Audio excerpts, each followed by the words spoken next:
On this edition of Artifacts, we're traveling to another cultural district in the city. This time we're touring the Warehouse District, a lively, energetic part of town that's filled with interesting people and places. You'll want to keep watching to see what treasures we found. On Artifacts next.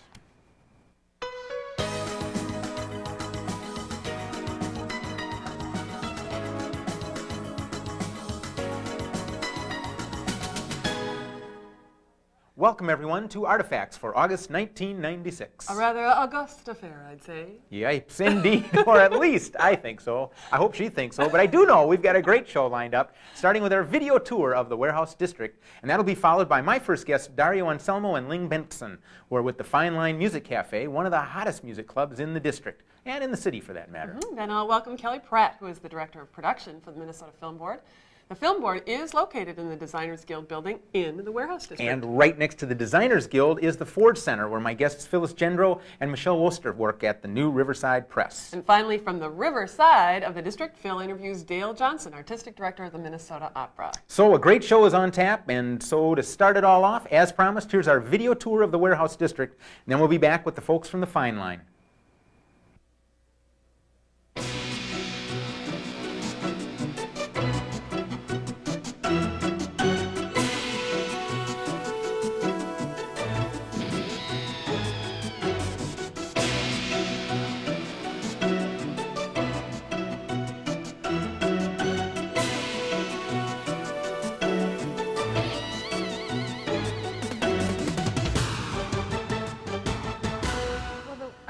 District was probably a lot of things to me. I mean, I have been downtown so long making my work that it feels very much a home. And it's quite neighborhoody, amazingly enough. I mean, restaurants come in and they have a certain ambiance and people gather. It's really a very nice place to be. There are lots of different kinds of places to gather, and there's a sense of community for the artists to see one another. Vibrant, diverse, exciting, unpredictable, juicy. I mean, all those things come to my mind.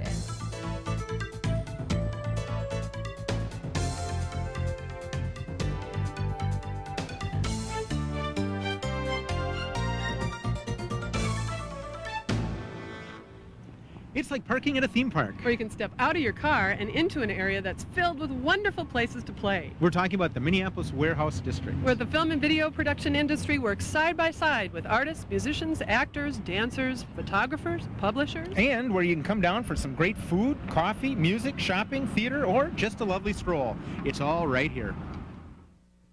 The Minneapolis Warehouse District runs along the Mississippi River north, almost to Plymouth Avenue, over to Washington Avenue. Then it cuts west toward 5th Street North, swinging at least as far as the Target Center. If you stretch a bit, you can include the Orpheum Theater. Then back along Hennepin Avenue to the river. First Avenue North can be considered the area's main street, and Block E is the link to the city's central business district. Originally developed in the last years of the 19th century, the Warehouse District initially served the needs of wholesalers because of its access to a major rail corridor, its proximity to the city's growing business districts, and low-priced land costs. By the 1930s, however, suburban trucking distribution centers had displaced the area, and the Warehouse District languished through the middle of the century. More recently, in the past 25 years or so, the area has taken a nice turn for the better due to a series of developments. Well, around the early 70s, artists started moving into the Warehouse District. They found a lot of available space, it was very affordable, and it was suitable to their purposes. They liked a lot of the elements, the architectural elements of what was the old commercial-style architecture that had been built originally at the turn of the century. They liked what they saw around the doorways and the windows and the cornices, and we can still see elements of that today. A lot of those are still there. It had become, in the middle decades of this century, rather run-down, almost desolate area, but they came in and enlivened it and really made it rather charming. By about 1980, it was estimated there were some 60 artists working in the Warehouse District. A later estimate indicated that number probably peaked about 350 artists by sometime in the 80s. You know, we've been here a long time. We first had a home in 1976 in the warehouse district, and it's changed so much from 1976 to 1996. And but it's always had a kind of life that I've loved. I've really, really loved, and I've loved being down here and watching the changes that have gone through. It was much quieter because there were, Warm had gone in on First Avenue North, and then I think there was Glenn Hansen, a couple of galleries, but it was quite different feel from today. But there were still a few restaurants, and it was quite pleasant, and Butler Square was active then, but it was a quieter neighborhood. And then when the Target Center went in, there were quite a few changes. And there's no question, a lot of restaurant activity gathered in here and feeding some of the gallery visitors, and as some of these buildings filled with some office workers, I think that changed too. But that particular part of the warehouse district then became out of reach for artists. Well, in 1978, the city designated most of the warehouse district as a preservation district. That allowed real estate developers to try and capture tax investment credits. That, along with the anticipated completion of the River Road, which, by the way, had been a park board goal since the 30s, really spurred that kind of development. Two notable developments were the Butler Square building, closer over to the Central Business District, and, of course, the Itasca building right up along the Mississippi River. So what started to happen were two parallel pressures building up here. You had the artists developing their spaces for their purposes, and of course the real estate development going on its own agenda. Well, some people have likened the pressures that were going on here to what happened in Soho out in New York, but really there was an important distinction. In Soho, the artists mounted a fairly effective campaign to hang on to what they had turned into a pretty neat part of town. Here, many artists were enticed out of the area by nonprofit developers in other parts of town, and so the warehouse district here didn't really retain the same flavor that you have in Soho.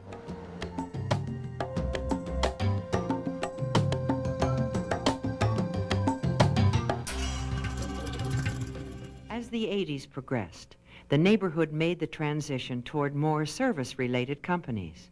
In fact, by 1990, there were some 200 media-related businesses in the area. Let's do the reveal of, let's see. Reveal of the woman? Yeah. Yeah, pick it up from the black. So you can see that the warehouse district is a great place to do business. It's also a good place to live, and that's great for the city. In fact, 19,000 people live in downtown Minneapolis, and they're a big part of why this whole place is so inviting and vital.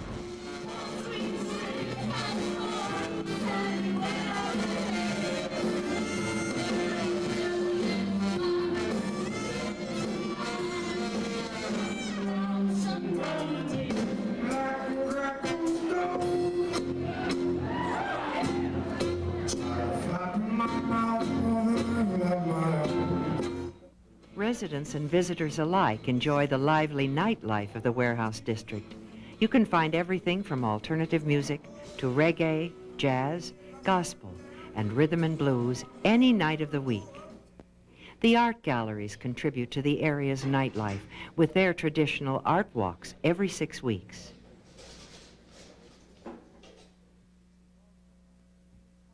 Today's warehouse district is also home to many cultural landmarks. The Hennepin Center for the Arts, the Gay 90s, the new Traffic Zone Center for Visual Arts, which houses nearly 24 mid-career artists, the Guthrie Lab, which is slated for expanded use by the theater's new artistic director, Joe Dowling, the International Design Center, the Minnesota Center for Book Arts, and the Theater de la Jeune Lune. You know, it's been said that there are more available parking spaces in downtown Minneapolis than in the Chicago Loop. Well, so it's a reasonable place to find parking, not difficult to do. That's right. And, you know, it doesn't cost a lot of money to get into the warehouse district to have a fabulous time. And remember, folks, we've just touched the surface on what's available down here in the warehouse district. Check it out for yourself, come on down and have a good time. And, Phil, let's check out some coffee. I could use some. You ready? Now. Yep.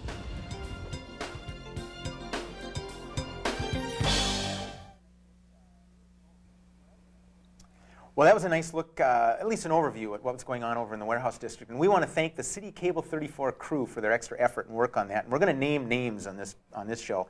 Chester John Harrison III, Jim Snapko, and Laszlo Araños, along with our good director, Edie French. So they went out there and worked hard and got a nice piece going. Thanks also to Shirley Vennard, who did the voiceover for us. She was a good part of a true team effort. Nice work. Well, if you have any comments or questions about anything you see on Artifacts, call the City Cable 34 hotline, 673-2234. Now, my first guests are folks who have a business, work at a business in the Minneapolis Warehouse District. We have Dario Anselmo. Thank you for being on the show. Thanks, Phil. He is the owner of the Fine Line Music Café, and Lynne Bengtson, who is the music and marketing person? Correct. Did I get that right? Yeah, that's right. Good. Now, you've been on before because you have a history with the Minnesota Music Awards. Is that right? Right. I produced the show for 3 years. Yeah. Came on to talk about that last year. And we just saw, I think, a moment of this year's Music Awards held also in the Warehouse District. And you were there as well, right? That's right, yeah. Okay. But you weren't producing this year? No, I did. This was this was the third year? Yep. Okay. So a couple of hats you wear. Music Cafe. You're a recent owner. You've been there a couple years yourself. Right, 3 years this fall. Okay, but the Fine Line's been around for a while. Why don't you give us a little history of the Fine Line and what it programs? Sure. Fine Line was started in 1989. A woman named Ruth Whitney kind of went out and researched a lot of clubs and came up with one called the Fine Line, a little bit based on the Bottom Line in York, which is a showcase room. So the Fine Line, if you've been in there, is a two-tiered wraparound room, really actually one of the only clubs in the city designed for music, and offer food in a sit-down environment or standing up, depending on what your pleasure is at the time and what the show is. And it's been going strong with a few blips along the way, and introduced a gospel brunch a couple of years after it's starting. Yeah, it's a kind of a regular event every Sunday at noon down there, and great gospel music and all-you-can-eat sort of food. So played all kinds of shows down there, from Prince to even Ice-T, all the way down to jazz shows, Leon Russell, Leon Redbone, and some great shows coming up this fall. Nice mix, so, yeah. I must say, I've been down there and I've sat in lots of different parts, and it's a very intimate setting. Nice place to see and act and hear some music. Yeah, we get about 500 people in there, so it works well. And in fact, we just had Alanis Morissette, who's coming up at Target Center, but we had her there about six months ago. So you can see people like her and other people on the way up. Crash Test Dummies, Indigo Girls, a lot of neat shows that you can be a part of. Yeah, so some name acts. That's right. pretty good. You can see them for $10, which is a third the price you'll pay the next time around. Oh, good point. That's good. Well, and Ruth got that started, as you say, some years ago, but then you came in a few years ago. What was it for Dario that made him want to own a business in the Minneapolis Warehouse District, that kind of a business? I've always been a big fan of the Warehouse District, which I think you've been talking a little bit about here, and we're really was looking to sort of try to do something with what was there. It was a nice concept, a nice club. Economically, I think things really changed after the recession and the boom-boom 80s were sort of gone. So we needed to really bring a business element into it, and that was sort of a challenge also. I'd been in the computer business before that, and so try to bring some business principles. We have sort of a sales team that presents the hall as a corporate sort of feeder. So we're doing kind of a combination of the music, which is what Lynne does, and the marketing of that, and then we also do the special events, the parties, the meetings, conventions, and a lot of holiday parties. So it's a kind of a corporate venue as well. People right. come in and hold see a great show, then maybe do your event on the same stage that Leon Russell played on or something the night before, right. And it works well. So that's sort of the challenge. I love the neighborhood, and it's been great to see it grow, and we think we're an important part of it, along with a number of other great establishments down Well, it's there. certainly a landmark in that part of town. So yeah, it's actually right behind the original landmark, which is the New French, which started in '76. That's right. Good point. Then the Loon and the Fine Line, and now a bunch of other So there's places. a genealogy to this. Exactly. But now you just said something I didn't realize. You did not come out of the music industry or even the restaurant business. You came out of computers? Right. I was in the computer business. I'd done some sort of part-time corporate flying in between then. I always had a love for music, and sort of started with going down to the New Orleans Jazz and Heritage Festival, liking a lot of that music. Sure. And the Fine Line seemed to be the right sort of place. It was an opportunity. It was coming up for sale at that time, and really kind of combined the best of all music and really all peoples that really sort of come in there. You don't really see anything that's typical any time, but it is still familiar in its own way, which is kind of nice. Well, good for you. Now, Lynne, you've been involved with music for quite a while. Eons. Yes, that's right. Yeah, I think Moses was a kid when you started, so that's pretty good. What's a little bit about your background? Then let's get back into the Fine Line and what you're doing there. I was just talking to my mom. She came to the award show and she said, "Wow, you've come a long way from managing your friend's band in high school." But that's how I started. What was that, like from garage to garage or something? Pretty much, and you know, it was county fair to county fair because it was the only place we could play. We were all in high school. Yeah. So that's where I started. And I went to Gustavus, and I was the concerts committee chair there, and booked all the concerts, and met a local band called Ipso Facto, and booked them several times. They were really popular on the campus, and they said, "Well, you know, what do you want to do with the rest of your life?" And I said, "Well, you know, I really want to go into band management." And they said, "Well, you know, our manager's looking for an assistant. You should talk to him." And so I interviewed with him that summer, and he said if I would transfer to the U and swear that I would stay in school and get my degree, they would hire me. So I moved down here, went to the U, finished school, and worked for Ipso. Wow, and they kind of went a little bit mega. Yeah, they got signed to Epic right in between the time when I interviewed and started working for them. And then there were a lot of changeovers at Sony at that time, and the company got bought out, and their record never came out, which is unfortunate. It was a really great album. Well, actually, that's an interesting point, and I suppose it comes right down to the stage at the Fine Line or any venue like that. The music industry has a lot of topsy-turvy kind of things going on, right? I mean, from the signings to the records coming out and the changes in a band. Is that tough? Is that a big part of what you have to cope with? Oh, definitely. I mean, we had a band play, one of our weekend bands come down and play, and they came the next day and said, "You know what, it looks like we're going to break up." I think that was going to be our last show that we just did here last night, and then you're left looking for another band that can fill the spot. And then they ended up getting back together again in a new formation. And then one of the guys just came down and told me yesterday, "Well, you know, it looks like this weekend's going to be our last show now because I'm leaving after this weekend." And so yeah, it's definitely something we're always dealing with. Do you have like a backup? I mean, if you've got somebody signed, and I mean, I suppose a big national touring act and all that is one thing, but you get something like this, do you have like a short list in your Rolodex of Oh, definitely. Steve, come on down, we're in big trouble tonight? Yes, we do. And we have some bands that we have a really great relationship with where, you know, if they need a gig at the last minute or they have a record company coming in, they know they can call us and we're going to accommodate them. And we know that if we get a cancellation at the last minute or you know, a band can't make it in because there's a snowstorm or whatever, and we've got to find an act, that we know we can call them. Well, that's a good point too, winter. Yeah. I mean, here we're sitting in a nice, warm, steamy Minnesota summer, but does your audience peak and dive down in depending on the weather? I mean, yeah, is there a downturn in the winter, Minnesota? Actually, it's the other way around. Our business is cyclical, but in the summer, it's harder to get audiences to come out because it's beautiful. And let's face it, we have 3 months of beautiful weather. Who wants to be inside? Okay. And so in the winter, when you have cabin fever and you got to get out, you're going to go down to the club. You're going to go see something, see some good music. But conversely, we get a lot better acts when it's not winter. I mean, in November, we'll put on 15 national acts in the month, and then December through February, they won't come. We'll have maybe one every month. They don't want to come. They're afraid they'll get snowed in. Yeah. So, you know, it's bad. And then March, April, we get again where you get like 15 acts because those months that they won't come, they all save up and they all want to come at once. We got to do some PR on the weather up here, I think, like that. Well, we've got just a couple moments left, and I wanted to kind of delve back into the relationship with the Warehouse District and also the rest of the downtown area. Dario, there is a relationship that's there, at least informally. Are you working on some things to... Yeah, we're actually working a sort of small group of us that have been sort of meeting over the years, and certainly something that I wished I had when we came into the Warehouse District, which is actually a business organization. And we're just getting that together now, in fact. We'll probably have our first organizational meeting in August, really to sort of interlock the rest of the Warehouse District with the Federal Reserve opening this fall.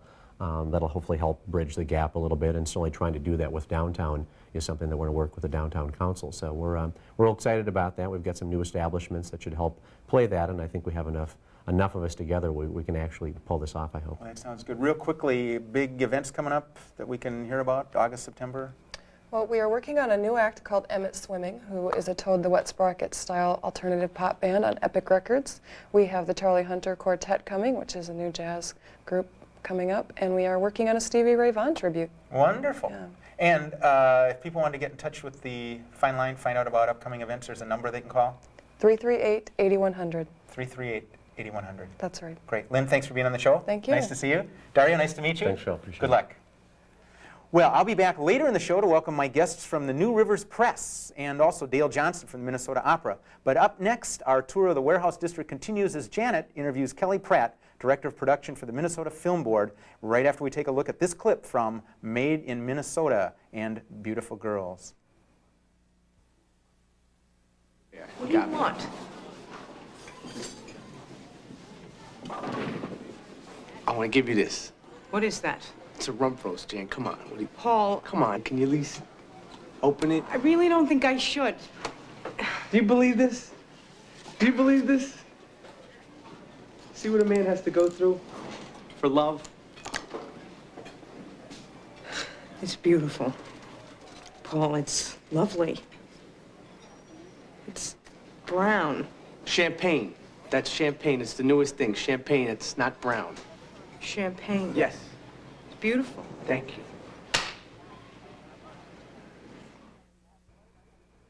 Welcome back, everybody. And that was a clip from a Made in Minnesota movie, Beautiful Girls. And with me is one of the people that is responsible for bringing that film to us here in Minnesota. Kelly Pratt is the director of production for the Minnesota Film Board. Welcome, Kelly. Thank you. Kelly, tell us a little bit about Beautiful Girls. That was a film that was shot in 95, spring of 95? Yep. How did we get that film here? Well, it was a difficult one to get because it's set in New England, and we were competing against Michigan, and I believe Illinois and New England, of course. And we basically got the film because of our infrastructure that we have in Minnesota. We have real strong film liaisons in St. Paul and Minneapolis, of course. The state film board, who I work for, is very involved with all the communities. And we had a town that looked like New England, or that they could play for New England. And we were also going to stay cold for long enough for them to make a lot of snow, since if you've seen the film, it's ice fishing and snow. So. And they did make a lot of snow. They made a lot of snow. But most of the snow in the film is actually fake, except for the scene, and you can tell how cold the actors are by how stiff they are, the ice fishing scene, which they shot very first part of their schedule. So.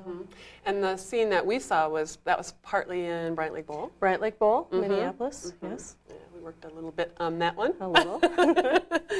Tell me, Kelly, a little bit about your job at the Minnesota Film Board. It's a little different than we see Mr. Randy Adams like a lot on the news and in the newspapers, but your role is absolutely critical and integral to the success and the operation there. Tell us about what you do. Well, first of all, our office, we're a state film office. However, we're the only one in the country that is not part of state government. We do receive a grant from the state, but they require that we match the money that they're going to give us from the private sector, from the corporations and people that will benefit from this business coming to town. Because of that, we're able to structure ourselves however it works best for the industry. And what we decided about, I think in 1990, was instead of having basically one person who is the film commissioner, there are really two functions in a film commission, is kind of the generic term for us. There's the administrative political side, and then there's the production side. I have a production background. I was a producer and a coordinator and a PA and a craft service, and I worked my way up in the commercial side of our industry, which is real strong here in Minneapolis and St. Paul. So we decided that Randy had the background of the political and the administrative side, and my strength was production. So my role is I'm the first call for a producer, and we sort of joke about it. If we're talking to a politician, Randy's the film commissioner. If we're talking to a producer, I'm the film commissioner. So my role really is to squire the producers around, to know our production resources in the state, the whole state, to put together whatever. We have a production guide, which is a very 350-page book of the 1,000+ people and companies that work in the film and video industry in Minnesota. So I'm in charge of making sure that the production community, feature films is the one that gets publicized, but commercials, documentaries. I'm working right now with a company, and I think you are too in the city, that's doing a documentary on the Mississippi River. So we provide whatever resources they're going to need to put their story on film or video. What's the main questions you get asked, like that first call from somebody? You know, do they come here and when they make the call, they know a lot about Minnesota, or did they, are we? Well, I've been doing this I've been at the Film Board for 8 years now, and it's definitely changed. In the beginning, I'm not making this up, I called a woman back who I'd been talking to who was scouting for a feature, and she said, no, we've decided not to go to Minnesota. We're going to Minneapolis instead. So 8 years ago, it was a very different thing. They didn't know much at all about who we were.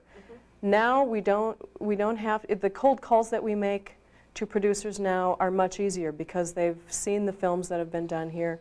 Our producers and directors on the commercial side are much more well known nationally, so it's not as groundbreaking as it was.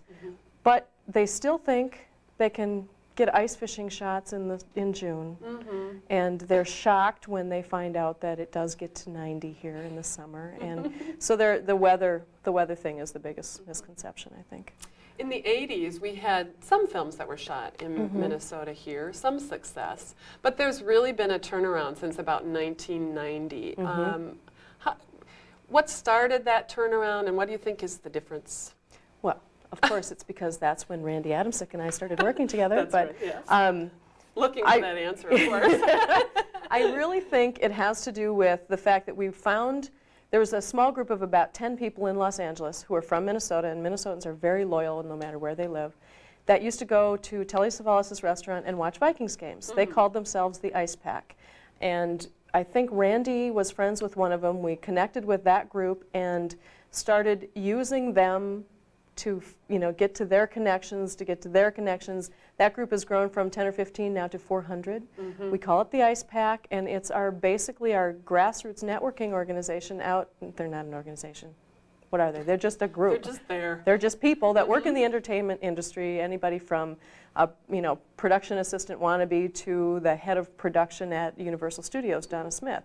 And we just started networking that way, talking to people who we had a relationship with, explaining to them what we had, and we had resources that many states don't. We have, because of the Guthrie and our very strong theater community, we have actors that even Seattle or Chicago, we're pretty close behind Chicago, which is probably the next strongest acting community.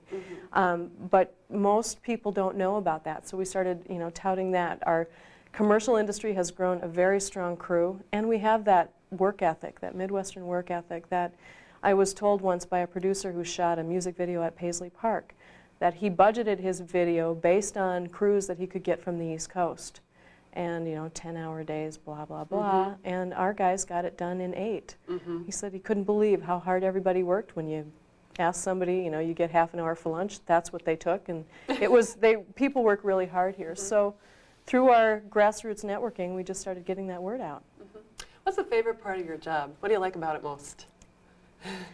I like driving around in a van with new people for days and days and days when it's going well. Yes. Beautiful Girls was fun because they were real excited about the look of the area. With the Twin Cities, we've got 2 very distinct downtowns, so they knew they could get very distinct looks.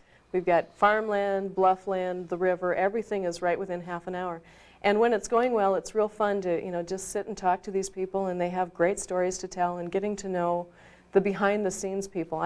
People always think I get to meet the actors, and I did have dinner with Walter Matthau, but that's that's the only real brush with fame. I do meet them, but I don't try and sit down and talk with them. And frankly, the people behind the scenes, they're the ones who really work so hard on these projects. So that's my favorite part, getting to know them. How was Walter? Walter's hysterical. He's very funny. It was just 4 of us for dinner, and he just a joke a minute, and referring to all these people by first names, and you have to go, okay, Jack, oh, Jack Benny, okay, So that was really fun. He is a legend, and he was wonderful. Well, Kelly, thanks for coming on and telling us a little bit about the Film Board and what you do, and congratulations on all your wonderful success. Thank you. Kelly and I do work together an awful lot.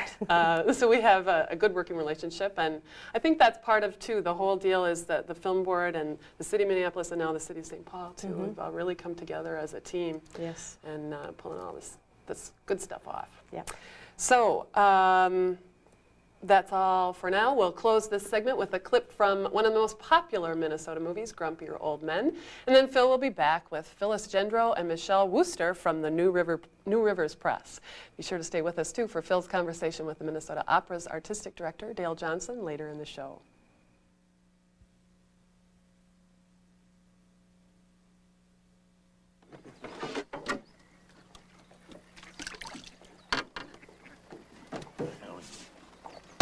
What the hell are you doing? I was here first. I got just as much right to be here as you do. You got bad luck. I don't want you infecting my spot. hitting 368. Find your own damn fishing hole. Holy moly, you got a fart in your brain or something? And turn that down. Scoring 5 runs. Where you going? Not far.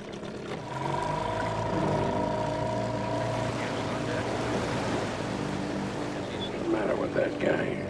Getting goofier every year. You don't have the to take me out anymore?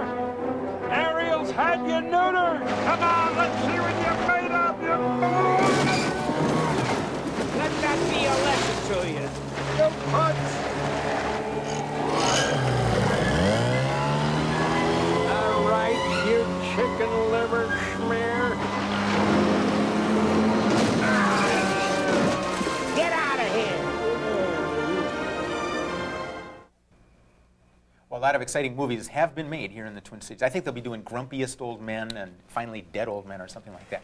Well, keeping our warehouse tour going, I have two women here who are affiliated with New Rivers Press. They're located down in the Minneapolis Warehouse District. We have Phyllis Jendro. Hi. And you are the executive director. That's right. That's right. And managing editor, Michelle Woster. Yep. Thanks Hi. for being on the show. This Thank is great. you. Now, I love books. I have to just say that. There's something about books in themselves, the tactile quality to it, and then obviously the content and things like that. And as our director was saying, you know, the cover is important. And we're going to get into some of your list and what you guys have been publishing. But let's start with a little history of New Rivers Press. How old is it? How long has it been in the Minneapolis Warehouse District? It's been in the warehouse district for about 8 years. Prior to that, it was in St. Paul for 10 years, and it actually started in 1968 in New York. Okay, so this is a transplanted operation here. Great. And something that I learned in talking with you, this was the first small press, the first publisher to receive a 501c3 nonprofit status. It was the first book publisher to qualify for that, which allows us to get grant support and receive contributed money. So, right. Yeah. And I've been over to your offices, and you're in the Ford Center, which is a lovely building. I thought we could talk a little bit about that, because it's an inspiring place to be. It is. Yeah, It what's is. going on in that building? All sorts of things. I mean, there are graphic designers and photographers, and there's a casting studio in there. And the first floor, there's a restaurant and an art gallery where a lot of the visual artists can display their stuff. Yeah, so. and it's 11 floors of all kinds of creative people there. Photographers, I think folks from Janet's industry, our co-host in the film and the video production industry in there too. So neat place. Musicians, Yep.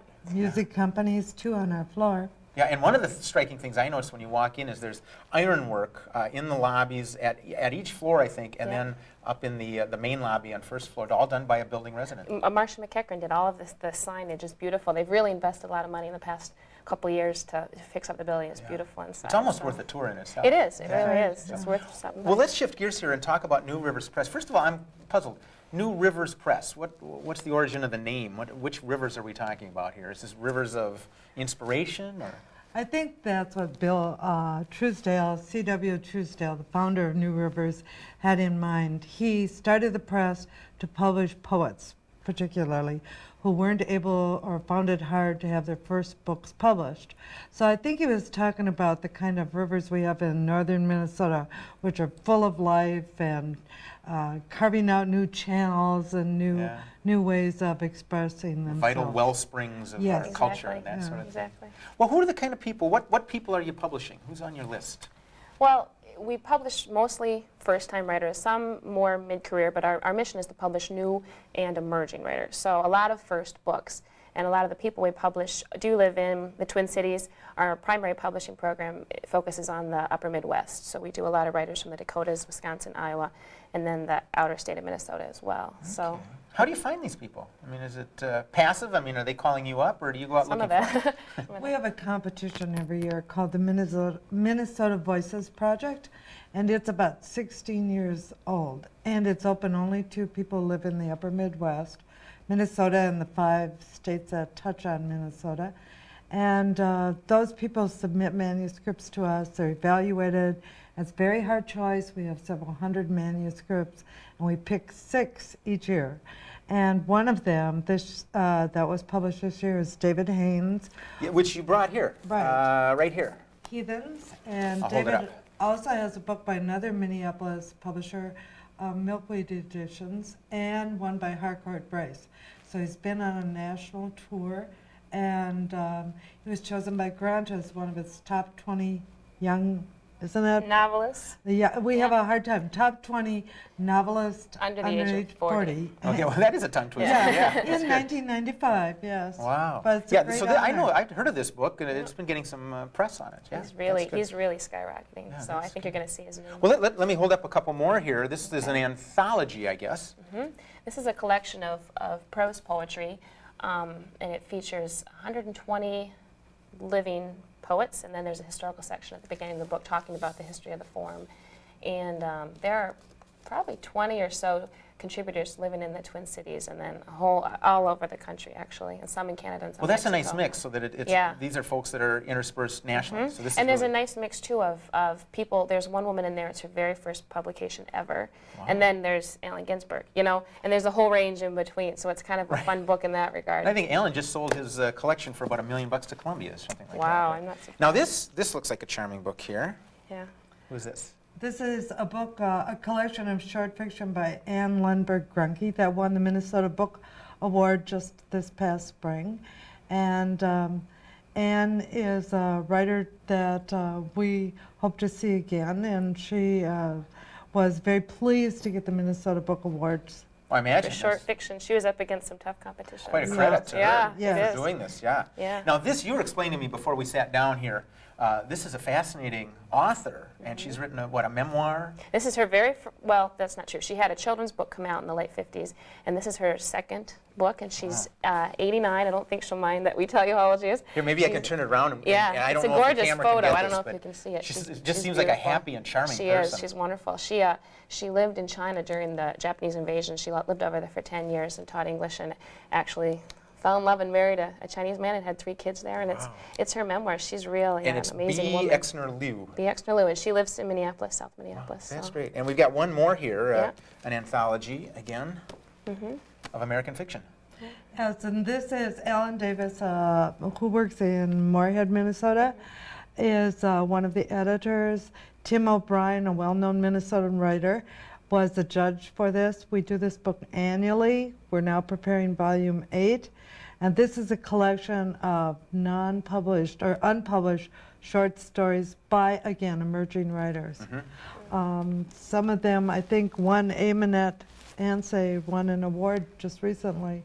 So it's part of what we do as a press, part of our vision, to find new people who are going places. Well, and that's a good and important mission. I've got to ask a question when I have 2 people that publish books, especially the emerging and the newer authors. What's your assessment, what's your maybe gut instinct and your professional assessment of the state of writing today? And for that matter, reading. Are people picking up on these good books? So it's a 2-part question.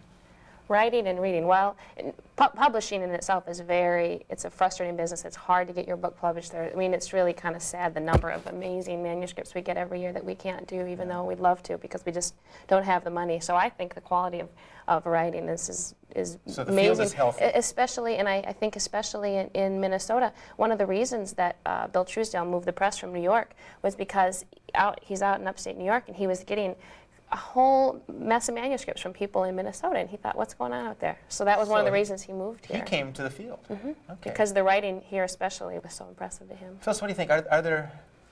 Minnesota's known as a high readership state, I mean, according to the figures I've... Yeah. So would you agree that that's sort of nationally? Are the readers out there? Are they picking up on this quality literature? I actually think they are. There's over 50,000 new books every year.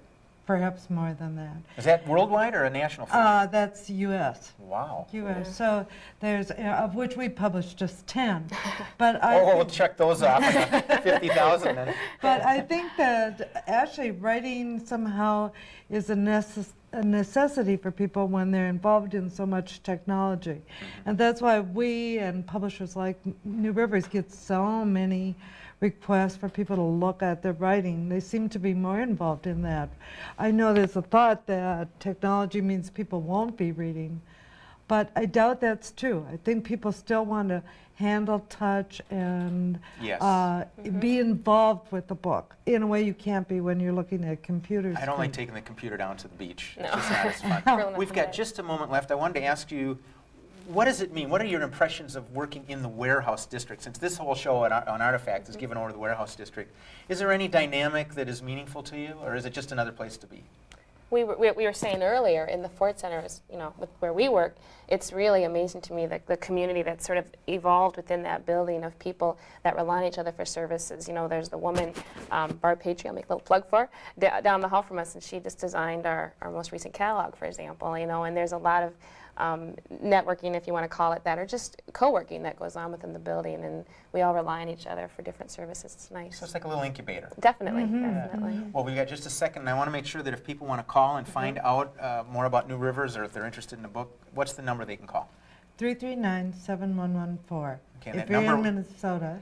In Minnesota. In Minnesota is 339-7114. Okay, for New Rivers Press. Yep. Okay. Yep. Phyllis, thanks for being on the show. Thank you. Thanks, nice to see you, Michelle. You too. Okay. Well, the Warehouse District Tour goes on, and I'll be back with the charming and loquacious Dale Johnson, who is the artistic director of the Minnesota Opera, right after this. Don't tell them what we are doing.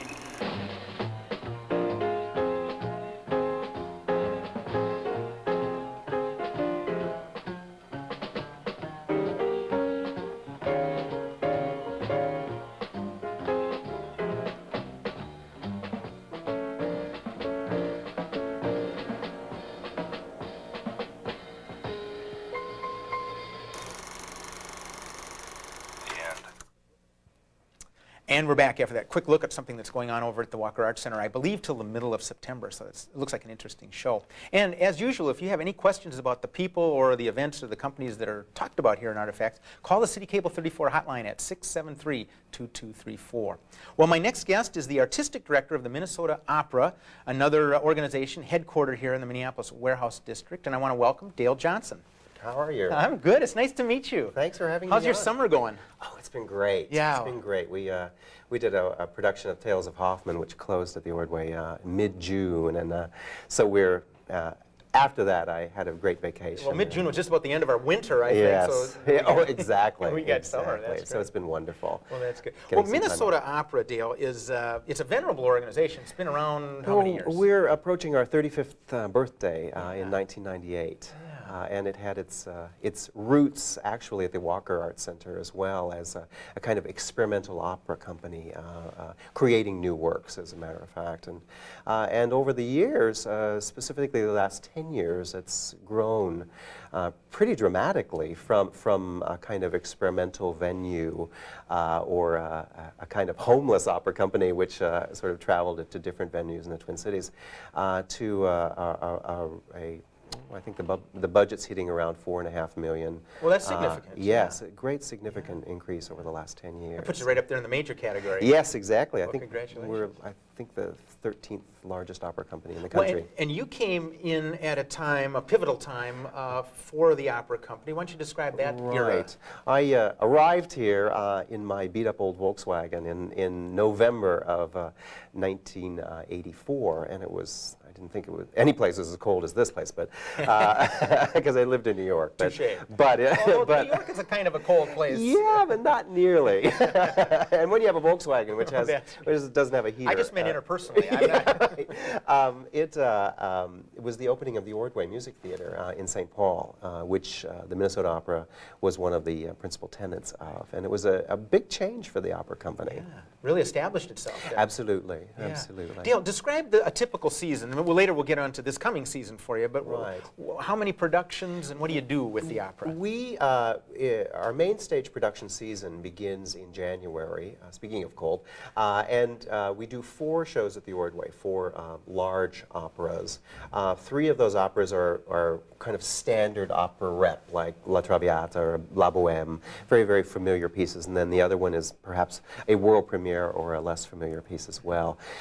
We do 4 operas over the course of 5 months' time. That's quite a production schedule. Yeah, it's pretty intense. Yeah. Now, my understanding, and I'm a lay person here, but opera is still working with the large casts. Yes, I mean, we're not talking about the 1 or 2 person theater piece showcase that saves a little money on the casting side of it. Right. When you count up everybody, like 50-member chorus and 60-member orchestra and 10 or 12 principals, and it gets pretty large, as well as all the technical staff. Everybody behind the scenes. Exactly. Yeah. Well, how many folks would that be in a typical production? Are we talking another couple dozen people? Yeah, well, there are about 25 stagehands, and then probably about 3 to 5 dressers, which change the costumes, because often it's fast costume changes and rather elaborate wigs. I can imagine. Sure, well. sure. See, for those of us that are sitting out front, we just see the magic that's on stage. Yeah. Plus all of the lighting as well. Yeah. Now your role, you're the artistic director. Yes. What does that mean? You're involved from everything from the selection of the season to the final blocking on stage, I assume. That's right, and crossing our fingers, and hoping that it goes well. My job really is to sort of guide the whole artistic process of the company, and that does mean choose the repertoire, starting with choosing the repertoire, and then casting all the singers, doing all the auditions for the singers, and working with the directors, hiring the directors and designers, lighting, costume, set. Dale, where do you cast from? Is it everywhere? Yeah. There are singers everywhere, including the Twin Cities. We have an outstanding talent pool here, and we make use of it extensively. Primarily, the best singers, I suppose, would come from New York. Wherever they might have originated from, they've gravitated there. You tend to go back to New York for the majority of your singers. Although we're discovering, we've done a lot of auditions in Canada recently, and it seems to be a new source for us. One of our Carmens next year actually is a Canadian singer. She's incredible. We are also exploring the world market as well. Don Giovanni last year was Robert Hayward, and he's an English baritone. We are looking at Germans and Danes and all sorts of people. Dale, you bring up an interesting point, and I wanted to ask this, again, speaking largely out of ignorance, but can you talk for a couple moments about American opera, that is the opera that we see here, wherever it was written, versus the opera out of its cultural roots in Germany, in Italy, in France? Is there a distinction there? I know in terms of how it's presented, there's often a difference. I think that perhaps the biggest change is really the European opera form, which came down to us from Mozart and Verdi and Puccini. The American opera scene is really an extension of that. The American opera scene, the sound of the music has been really changed and influenced by American jazz, the American musical, actually. If you look at American musical as a form. Exactly. If you look at, which quite honestly was referred a little bit back to the German operetta in many states. But if you're looking at perhaps some of the most influential operatic pieces today, you might have to look at Broadway, and the opera snobs. I hope I'm not one of them, but the opera snobs don't like to look at Andrew Lloyd Webber. But quite honestly, he writes in an operatic style. Everything is sung. And Fair enough. If that's how you define opera, Sondheim, Andrew Lloyd Webber, Dreamgirls, for example, was all sung. I'm trying to remember. I saw Miss Saigon, and I don't think there was a spoken word. Yeah, Miss Saigon is an opera. Cats is, for that matter. So the opera field right now is very, very healthy, as opposed to perhaps some of the other art disciplines. It's almost counterintuitive when you think about it, because it's a fairly rarefied combination of other art forms. Yes, when exactly. You think about it. It's the combination of all the art forms, and it's perhaps the most difficult one to put on, but perhaps the most exhilarating, ultimately. Well, maybe you just answered my next question. What drew you, Dale Johnson, to this art form versus, say, other musical forms or theater per se? Yeah, I started out as a musician. I was a pianist and actually went to school as French horn player. And all along, I was very interested in theater, and I considered actually changing to a drama major, but ultimately realized that really wasn't for me. When I got to college in Ohio, I saw a couple of operas and didn't really appreciate it, other than the fact of what the sound of the music, the power of the music, that combination, that sort of mystical combination of words and music and all the stuff that you see on stage. The effect that has on an audience, which is a big kind of group catharsis, in other words, is this sort of, you know, the tenor singing the high C, and the soprano's up there, you know, and the soprano kills the villain, and there are all these sort of real stereotype kinds of simplistic, moralistic stories, and the music is going, and the lights and the costumes.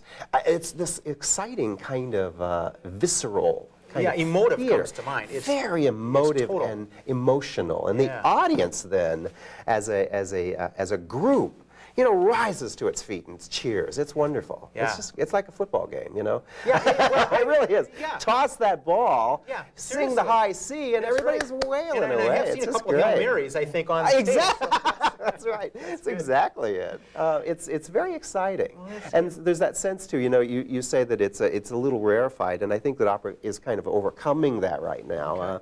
That sense that people do understand it. We have surtitles that the translation is projected, so you do know what's going Well, that's on. something maybe not everybody realizes, that you do that here with some of your productions. Right. You know, again, the bulk of the opera literature is European. It's Italian or German, and we translate all the words. So you don't really have to, you know, look at Milton Cross to see. You can which I have to fess up. In honor of Dale, I actually brought my 1947 edition of Milton Cross. I was just going to test them on a few, you know, plot outlines here. So that's great. You know, the first place I ever saw the words out across the stage? Where? Was at a country music venue in Branson, Missouri. All right. Some 10, 15 years ago. I said, you know, that helps you understand the words. Exactly. You know, which is important, I think, in opera from a foreign language. Oh, exactly. We've got just a moment left. You're in the warehouse district. Yes. And this is a show that we're dedicating to the warehouses. How do you like being down there near the river in your building? It's absolutely the most exciting place for us to be. There's a real sense of something special, a real sense of, you know, you're walking down the sidewalk and the Guthrie lab is right next door. All the actors are hanging out on the sidewalk in the summer. You walk up the street a little bit and Junlun is right there. Yeah, that's right. There's just this sense of something creative going on, this sense of energy, which is so exciting to Well, be and your in. building is a beautifully built out. I've been in there, and it's open, and it's got the beams, but you don't perform there. What do you do in that particular space? Our rehearsal spaces are huge. It's one of the reasons we chose the warehouse district, because we could get warehouse spaces that were big enough for us to put a set in, the set that will fit on the Ordway stage, so we can rehearse actually. And our building it consists of 3 warehouses that were built at the end of the last century, and we've converted it into administration offices. Our sets are all built there, sets and costumes both. We rehearse there, and then we sort of transport everything over to the Ordway Theater. Well, the last thought we need to get out, if people want to find out about things that are coming up at the opera, there's a phone number they can call. Right, 227-3369, our tickets information for us. And if you just want to know more about the Minnesota Opera, you can call the administration office, which was 227, whoops, that's the wrong number. Oh, sorry. Is there a better one? Yeah. It just went out of my mind right we'll there, so you can get it up there. Yeah, we'll get it up there. Yeah. I want to thank you very much for being on the show. Pleasure to meet you. Good luck with the upcoming season. Thank you very much. All right. Whoa. Well, Janet will be back with me to wrap up the show right after this art quote. Stay tuned.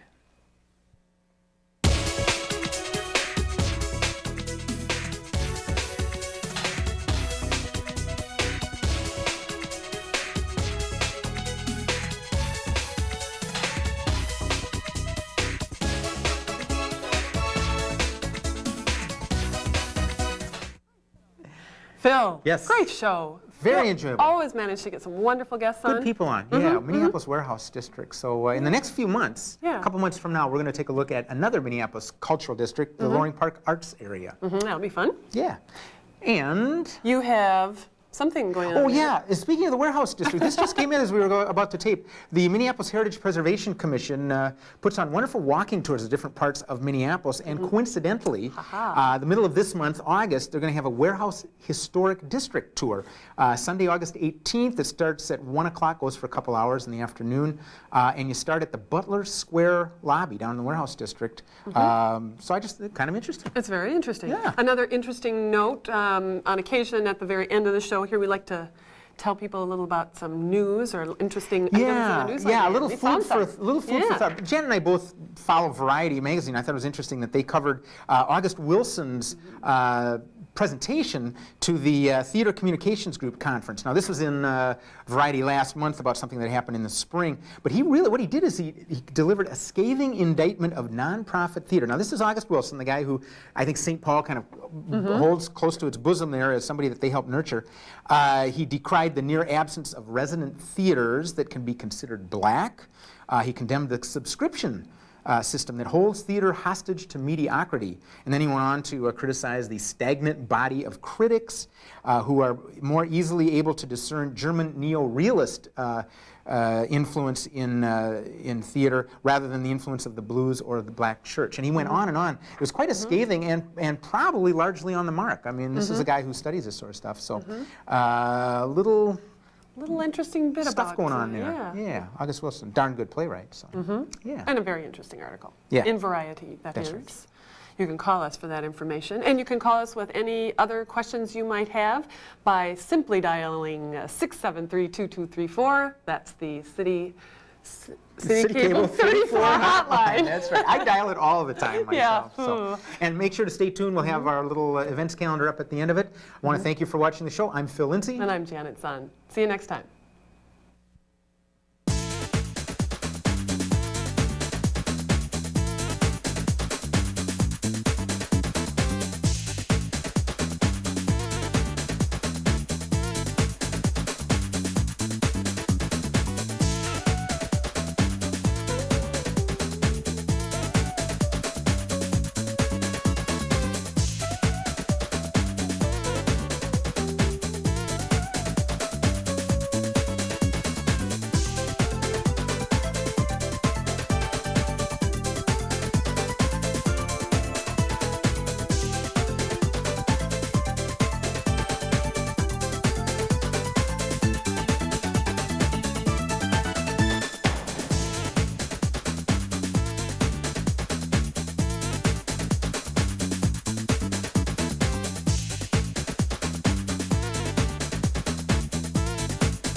Okay, now let's do that conga part. Okay.